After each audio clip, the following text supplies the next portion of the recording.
मुख्यमंत्री जननेता श्रीजुत तरुण गगৈ डांगरिया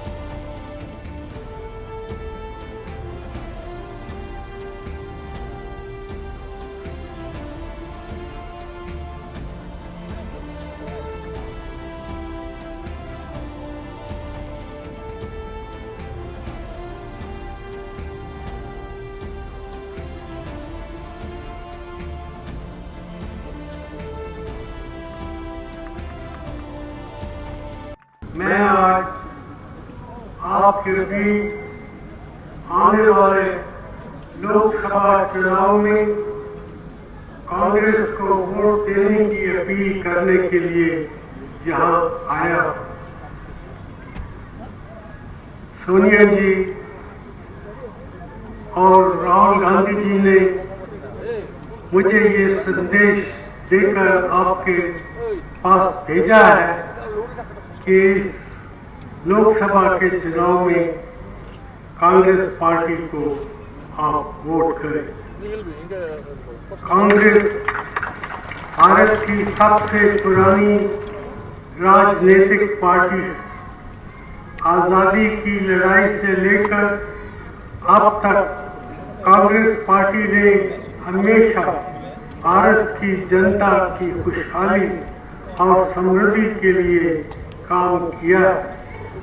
सिर्फ कांग्रेस ही केंद्र में एक मजबूत और प्रगतिशील सरकार बना सकती है, जो समाज के हर तबके और देश के हर हिस्से को साथ लेकर देश को प्रगति के रास्ते पर तेजी से आगे बढ़ा सके।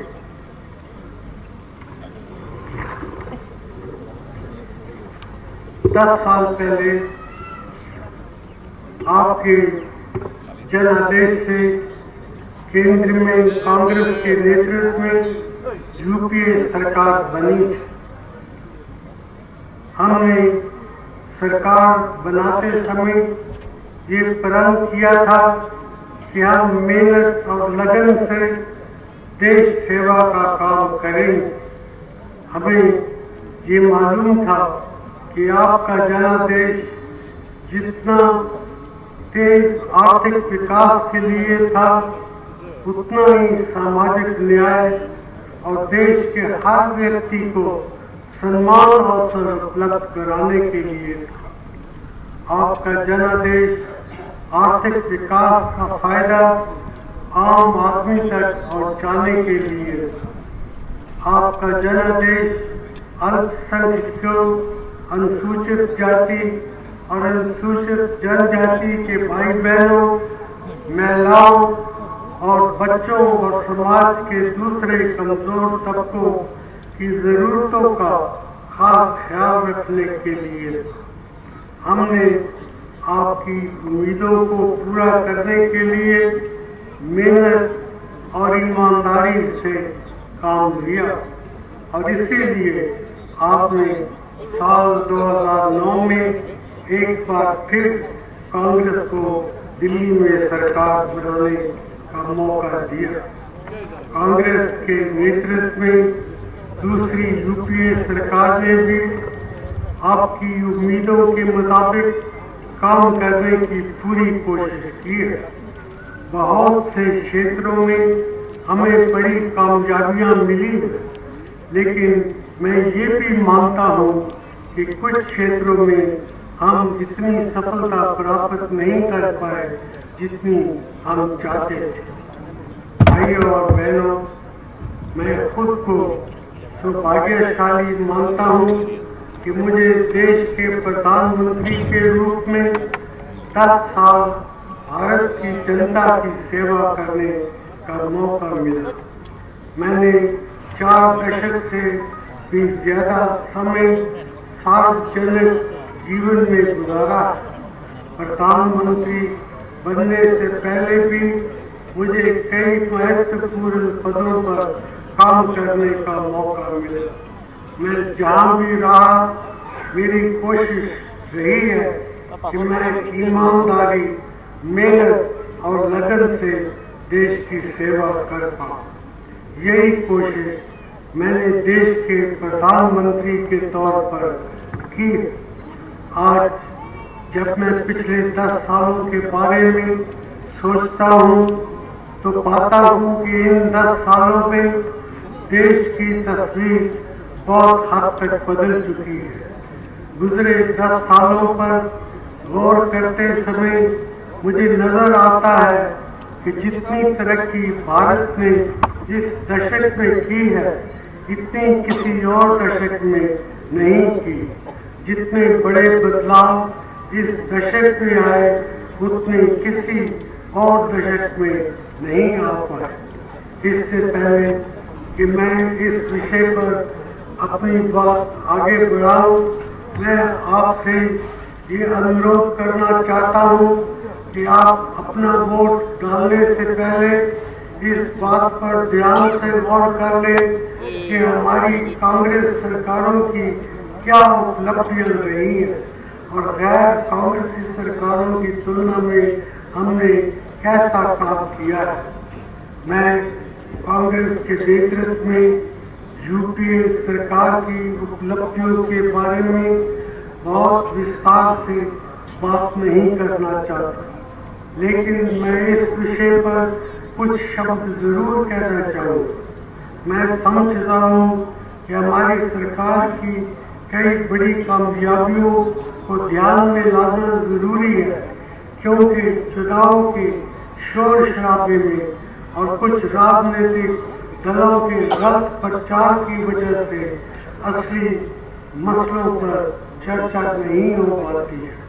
भाइयों और बहनों, मैंने कई बार पहले भी कहा है कि बिना तेज आर्थिक विकास के ना तो हमारे देश से गरीबी दूर हो सकती है और ना ही हम नौजवानों के लिए रोजगार के प्राप्त अवसर पैदा कर सकते हैं।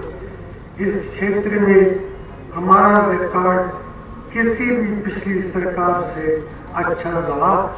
पिछले 10 सालों में आर्थिक विकास की जो औसत विकास दर हमने हासिल की है, वो किसी भी 10 साल की अवधि के लिए सबसे ज्यादा, और ऐसा हमने उन हालात में किया है जब 2 बार दुनिया भर में जबरदस्त आर्थिक संकट आया हुआ। पिछले 2-3 सालों में हमारा आर्थिक विकास कुछ धीमा पड़ा। इस स्थिति को बदलने के लिए हमने सभी संभव प्रयास किए।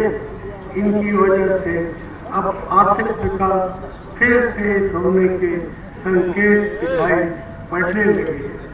लेकिन तेज आर्थिक विकास जितनी महत्वपूर्ण बात ये भी है कि हमने ये सुनिश्चित किया है कि समाज के सभी तबके, खासकर वो जो कमजोर है और देश के सभी हिस्से विकास प्रक्रियाओं में भागीदार बने।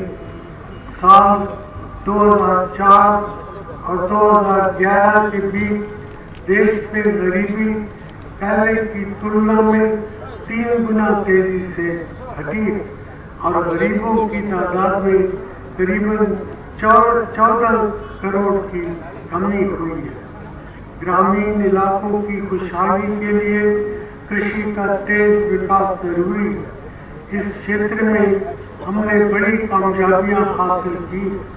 11वीं पंचवर्षीय योजना में कृषि विकास की औसत दर 3.7% सालाना रही, जो 10वीं प्लान की औसत दर 2.4% से कहीं ज्यादा। किसानों के फायदे के लिए नई नई योजनाएं चलाई गई हैं। फसलों के खरीद मूल्य जितने हमारी सरकार ने बढ़ाए उससे पहले कभी नहीं बढ़ाए गए। इन सब कोशिशों का ही नतीजा है कि कृषि की पैदावार के नए रिकॉर्ड बने हैं और हम खाद्य सुरक्षा कानून लागू कर सके हैं। इस कानून के जरिए 80 करोड़ लोगों को सस्ती दरों पर गेहूं और चावल उपलब्ध हो पाए। पिछड़े समझे जाने वाले राज्य अब कई ज्यादा तेजी से तरक्की कर रहे हैं। शिक्षा और स्वास्थ्य सेवाओं में भी हमारी सरकार ने पहले से कई ज्यादा निवेश किया। आज देश में करीब करीब सभी बच्चे प्राथमिक शिक्षा का लाभ पा रहे हैं। करीब 11 करोड़ बच्चों को स्कूलों में भारत सरकार की तरफ से दोपहर का भोजन दिया जा रहा है। शिक्षा के हर एक स्तर पर अवसर बढ़ाए गए। उच्च शिक्षा में IIM, IIT, IISR, IIT जैसे बहुत से नए उच्च संस्थान खोले गए। पिछले 10 सालों में उच्च शिक्षा प्राप्त कर रहे छात्रों की संख्या करीब दुगनी हो गई। अल्पसंख्यक, अनुसूचित जाति और अनुसूचित जनजाति के बच्चों की शिक्षा के लिए नए स्कॉलरशिप योजनाएं शुरू की गई। आज इन तबकों के करीब 2 करोड़ गरीब बच्चों को भारत सरकार की तरफ से स्कॉलरशिप दिए जा रहे हैं।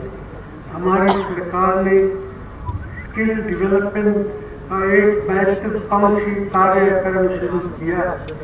इससे भारत के नौजवानों को रोजगार के अच्छे अवसर मिल सकेंगे और देश की बढ़ती हुई अर्थव्यवस्था की जरूरतें भी पूरी हो सकेंगी। हमारा लक्ष्य साल 2017 तक 5 करोड़ नौजवानों को स्किल ट्रेनिंग देना है। राष्ट्रीय ग्रामीण स्वास्थ्य मिशन के जरिए ग्रामीण इलाकों में स्वास्थ्य सेवाओं को मजबूत किया गया।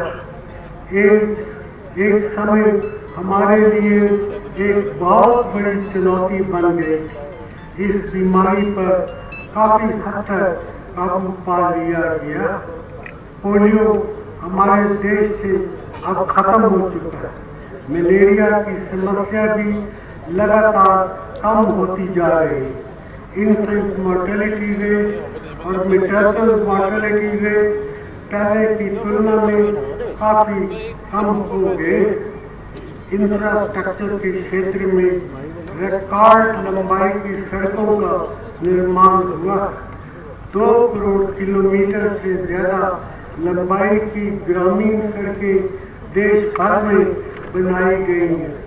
कई नए हवाई अड्डे और मेट्रो रेल सिस्टम बनाए गए हैं। बंदरगाहों का विकास हुआ। विद्युत उत्पादन में रिकॉर्ड बढ़ोतरी हुई है। नॉर्थ ईस्ट के इंफ्रास्ट्रक्चर पर खास ध्यान दिया गया।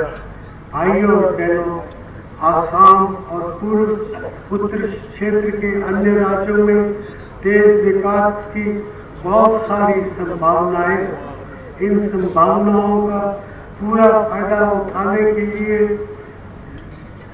यहाँ के मुख्यमंत्री श्री तारक गंगोई जी के नेतृत्व में हमने पूरी कोशिश की। क्योंकि मैं आसाम से पिछले 23 साल से पार्लियामेंट का मेंबर हूँ और मेरा आसाम और अन्य पूर्वोत्तर राज्यों से विशेष लगाव है। इसीलिए मैंने व्यक्तिगत तौर पर इस काम में खास दिलचस्पी ली है। अगर सिर्फ आसाम की ही बात करें तो आपके राज्य के 5 वर्षीय प्लान की राशि पिछले 10 सालों में कई गुना बढ़ गई। आसाम के इंफ्रास्ट्रक्चर को खास तौर पर मजबूत किया गया। इसी साल के शुरू में Rangia Rangpura north डेकागांव railway line पूरी कर ली गई। Rangpura north Lakhanpur railway line भी बहुत जल्द पूरी हो जाए। बोगीबील रेल और सड़क पुल के 2016 तक पूरा होने की उम्मीद है। असम क्रैकर प्रोजेक्ट एक बहुत बड़ा प्रोजेक्ट है जिसका काम इसी साल खत्म हो जाएगा। इससे आपके राज्य में अन्य फायदों के साथ साथ रोजगार के तमाम नए मौके पैदा होंगे। बोंगेगांव थर्मल पावर प्रोजेक्ट पर तेजी से काम चल रहा है। जोरहाट में Rajiv Gandhi institute of petroleum technology national institute of design को स्थापित किया जा रहा है। जोरहाट मेडिकल कॉलेज जिसकी आधारशिला मैंने अगस्त 2008 में रखी थी ने काम करना शुरू कर दिया। सिद्धसागर जिले में राजाबाड़ी में एक सुपर स्पेशलिटी हॉस्पिटल बनाने का भी फैसला किया जा चुका। चाय उद्योग के विकास के लिए भी हमने महत्वपूर्ण कदम उठाए। राज्य की कांग्रेस सरकार ने चाय बागानों में काम करने वालों की भलाई के लिए एक नया विभाग खोला। कांग्रेस के नेतृत्व में केंद्र की यूपीए सरकार ने चाय उद्योग के विकास के लिए आर्थिक सहायता बढ़ाई। यहाँ काम करने वाले मजदूरों के लिए स्वास्थ्य सेवाएं बेहतर बनाने पर खास तौर से जोर दिया गया। कांग्रेस के इलेक्शन मैनिफेस्टो में भी बागानों में काम करने वाले मजदूरों की जरूरतों को पूरा करने को प्राथमिकता दी गई। आसाम के विकास के लिए गई हमारी कोशिशों के अब बहुत अच्छे नतीजे सामने आए। विकास के सभी क्षेत्रों में आपके राज्य ने अच्छी प्रगति की और यहाँ की प्रति व्यक्ति आय में तेजी से वृद्धि हुई। इसमें एक बड़ा योगदान उन प्रयासों का रहा है जो आपने राज्य में शांति बनाए रखने के लिए किए। भाइयों बहनों, मैं मानता हूँ कि बढ़ती हुई कीमतों पर हम उतना काबू नहीं रख पाए जितना हम चाहते। खास तौर पर खाद्य पदार्थों की कीमती बढ़ने से हमें बढ़ती महंगाई का सामना करना पड़ा। मुस्तकिल तौर पर महंगाई पर नियंत्रण रखने के लिए हमें विभिन्न चीजों की आपूर्ति बढ़ाने की जरूरत। साथ साथ हमें स्टोरेज और मार्केटिंग जैसे क्षेत्रों को भी मजबूत करना हो। इस विषय पर बात करते हुए मैं ये भी कहना चाहूँगा कि हमने पब्लिक डिस्ट्रीब्यूशन सिस्टम से गरीबों को मिलने वाली चीजों के दाम पिछले 10 सालों में एक बार भी नहीं बढ़ा। इससे हमारे गरीब भाई बहनों को राहत मिलती रही। महंगाई पर काबू पाने की हम बराबर कोशिश करते रहे। हाल के दिनों में हमें इसमें काफी हद तक कामयाबी भी मिली। हम पर ये आरोप भी लगाया जाता है कि हमने भ्रष्टाचार कम करने के लिए पूरी कोशिश नहीं। ये बात बिल्कुल गलत है। सच तो ये है कि भ्रष्टाचार को मुश्किल तौर पर कम करने के लिए जितने उपाय हमारी सरकार ने किए हैं इतने देश ने किसी भी और सरकार ने नहीं किए। गड़बड़ी के जो भी मामले हमारे सामने आए हैं उनमें दोषी लोगों को सजा दिलाने के लिए कड़ी कानूनी कार्रवाई की गई। सूचना के आधार अधिकार की वजह से आज भारत के सरकार के काम के बारे में पहले से बहुत ज्यादा जानकारी अब आम आदमी को उपलब्ध हो सकती है। इससे न सिर्फ गड़बड़ियों का पता लगने की संभावना बढ़ी है, बल्कि गलत काम करने में सरकारी मुलाजमों के मन में डर भी पैदा हुआ है। लोकपाल कानून भ्रष्टाचार खत्म करने की दिशा में एक बहुत बड़ा कदम है। नए भूमि अधिग्रहण कानून से लोगों को उस जमीन के वाजिब दाम मिल सकेंगे जो उनसे विभिन्न प्रोजेक्ट के लिए ली जाती है। इससे हमारे किसान भाइयों को खास तौर पर फायदा पहुंचेगा। नेचुरल रिसोर्सेज के एलोकेशन के लिए हमने ऑक्शन की व्यवस्था बनाई है, जिससे भविष्य में एलोकेशन की प्रक्रिया में गड़बड़ी की संभावना खत्म हो सके। हम भ्रष्टाचार को खत्म करने की दिशा में कई और नए कानून बनाना चाहते हैं।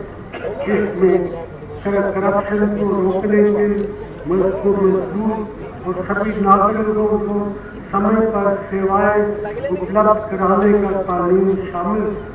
लेकिन पार्लियामेंट में बीजेपी के असहयोग के कारण ये कानून नहीं बन सके। ये सारी बातें आपके सामने मैं इसलिए रख रहा हूँ कि आप खुद फैसला कर सके कि जो दल भ्रष्टाचार के खिलाफ इतना बढ़ चढ़कर बोलते हैं उनकी असलियत क्या है।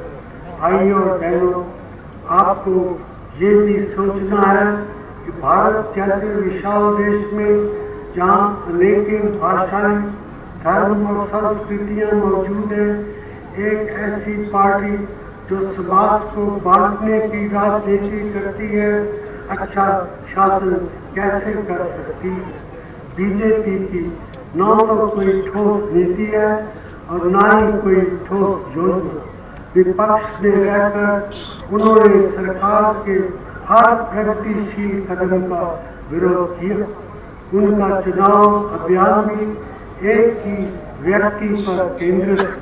मैं नहीं समझता कि उनके पास देश के निर्माण के लिए कोई ठोस कार्य योजना। पिछले 10 सालों में हमने इतनी अच्छी तरक्की की है, लेकिन हमारा काम अभी भी अधूरा। अगर आप केंद्र में फिर से कांग्रेस की सरकार बनाते हैं तो हम देश में समृद्धि बिठाने के लिए, भूख, बीमारी और अशिक्षा हटाने के लिए और रोजगार के नए नए अवसर पैदा करने के लिए दुगनी मेहनत से काम करेंगे। अभी कुछ दिन पहले कांग्रेस पार्टी का इलेक्शन मैनिफेस्टो जारी किया गया। उसमें हमने भविष्य के लिए अपनी कार्य योजना आपके सामने रखी है। अगर आप केंद्र में कांग्रेस पार्टी की सरकार बनाते हैं तो हम उस कार्य योजना को लागू करने में कोई कसर नहीं छोड़ेंगे। जोरहाट लोकसभा क्षेत्र से कांग्रेस के उम्मीदवार श्री BK हिंडे एक बहुत सीनियर नेता है। वो 23 साल लोकसभा और 6 साल राज्यसभा के सदस्य रह चुके हैं। वो केंद्रीय कैबिनेट में मेरे सहयोगी भी रहे। उन्होंने आपके क्षेत्र के विकास में महत्वपूर्ण योगदान दिया, खास तौर पर आसाम गैस क्रैकर प्रोजेक्ट को यहाँ लागू करने में। इसी तरह डिब्रूगढ़ लोकसभा क्षेत्र से कांग्रेस के उम्मीदवार श्री पवन सिंह खटवाल भी एक अनुभवी नेता है।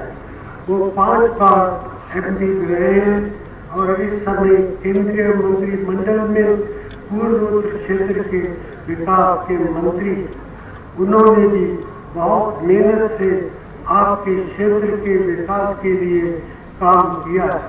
मैं आपसे अपील करता हूँ कि लोकसभा चुनाव में इन दोनों नेताओं का समर्थन करें। मुझे पूरा विश्वास है कि आप 7 अप्रैल को होने वाले चुनाव में कांग्रेस पार्टी को ही वोट दें।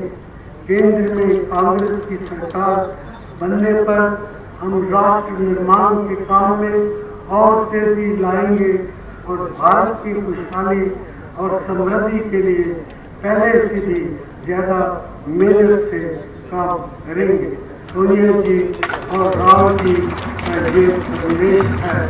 जय हिंद।